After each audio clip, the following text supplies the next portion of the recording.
de volta a mais um vídeo da série. No vídeo de hoje a gente vai estar vendo essa parte aqui do selector e do componente.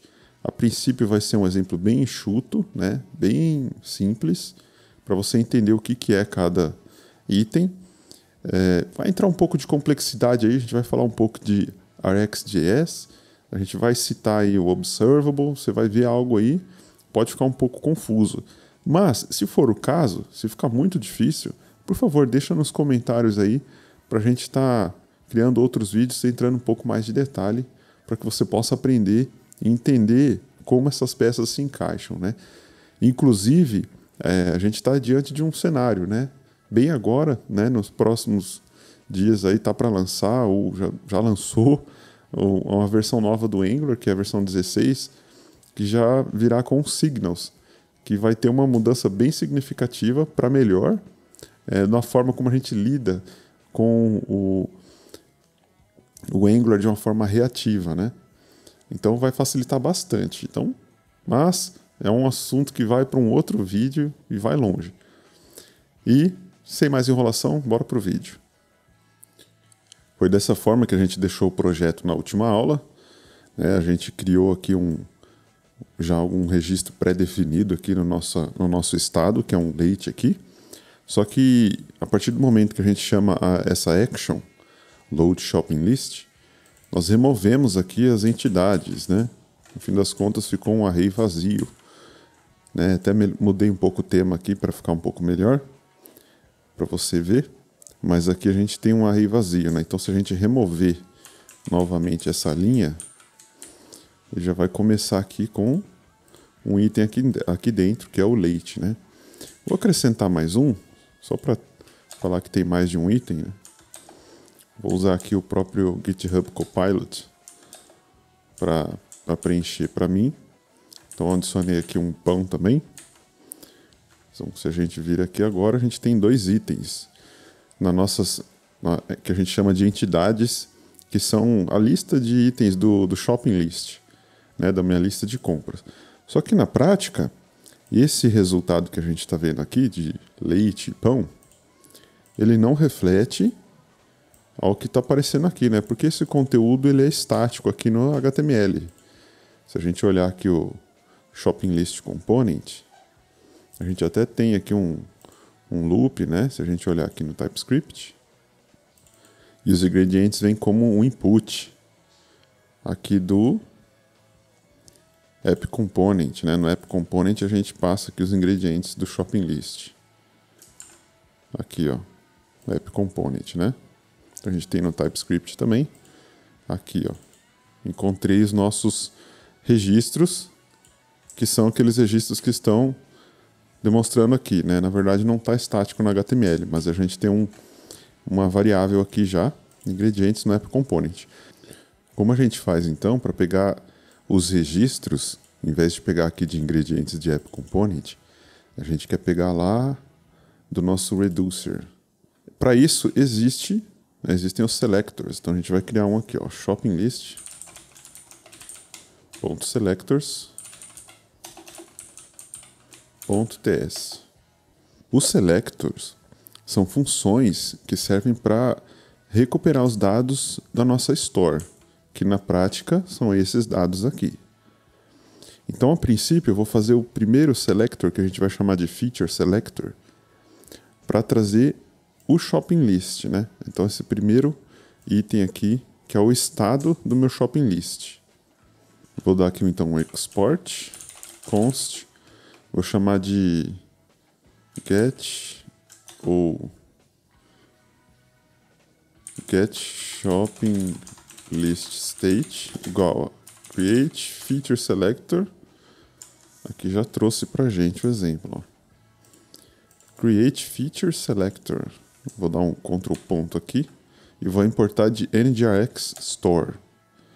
Então, create feature selector. E aqui é o iShoppingListState. Vou dar um Ctrl ponto também e vou importar aqui do state, ó.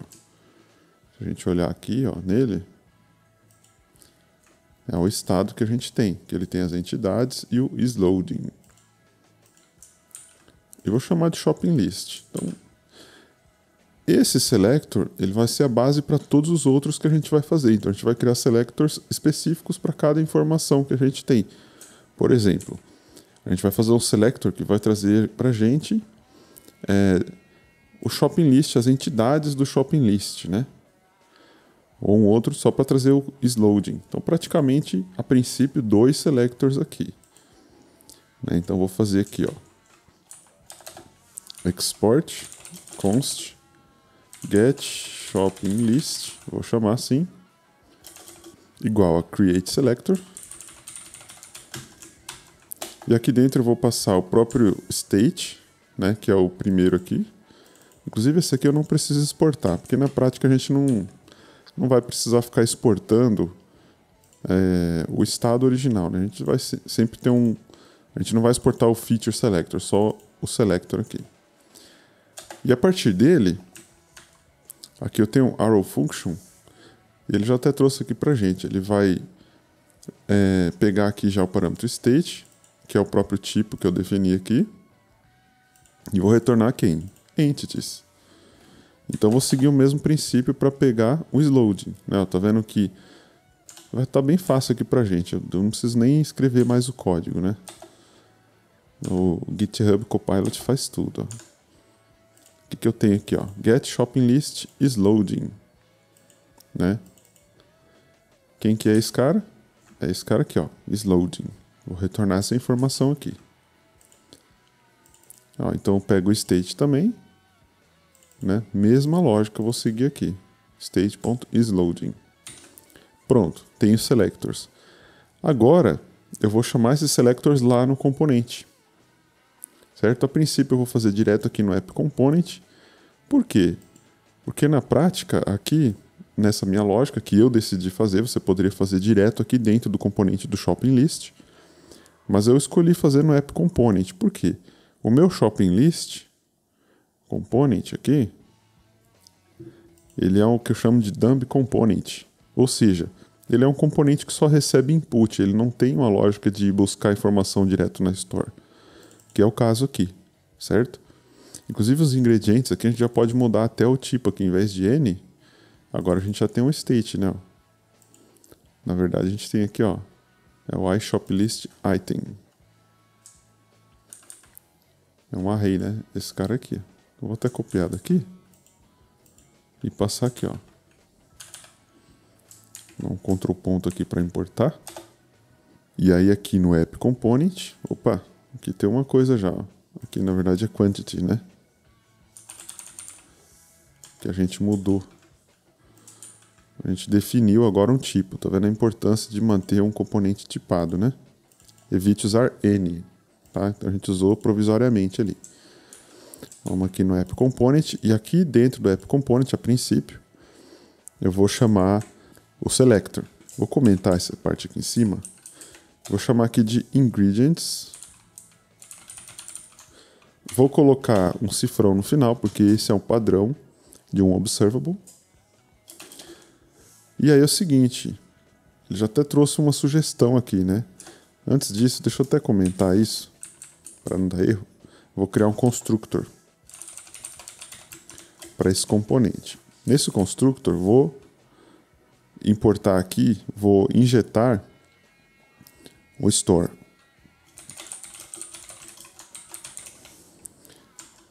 O store aqui de NGRX Store. Então vou descomentar isso aqui, colocar na linha de baixo. Né? Então vou colocar this.store.pipe. Aí eu vou usar o select.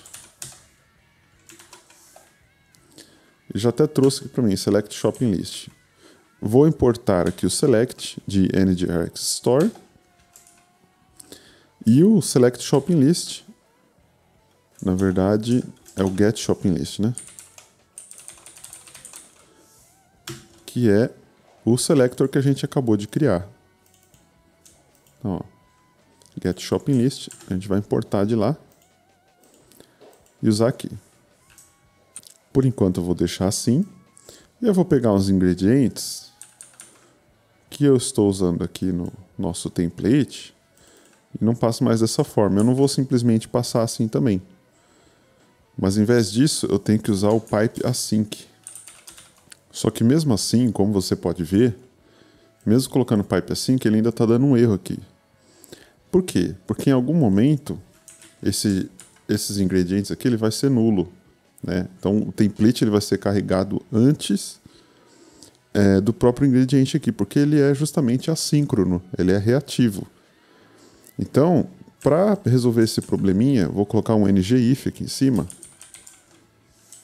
Vou passar ele aqui e vou colocar um alias, né? As ingredients. E aí eu vou pegar esse ingrediente aqui e passar aqui. Agora sim, eu estou pegando os ingredientes aqui, de uma forma assíncrona, reativa. Passo um alias para ela e eu passo os ingredientes aqui para dentro. Então, esse conteúdo todo, ele só vai aparecer a partir do momento que esse observable aqui não for nulo, né? Porque ele está dentro de um ngIf. E aí a gente pode olhar aqui o nosso shopping list e aqui estão os nossos itens, né? O milk e o bread. Já estão sendo retornados aqui do nosso store. E aí a partir dos próximos vídeos, qual que é a ideia aqui? É a gente ter alguma interação. Então, por exemplo, quando a gente acrescentar um item, vou diminuir um pouco aqui.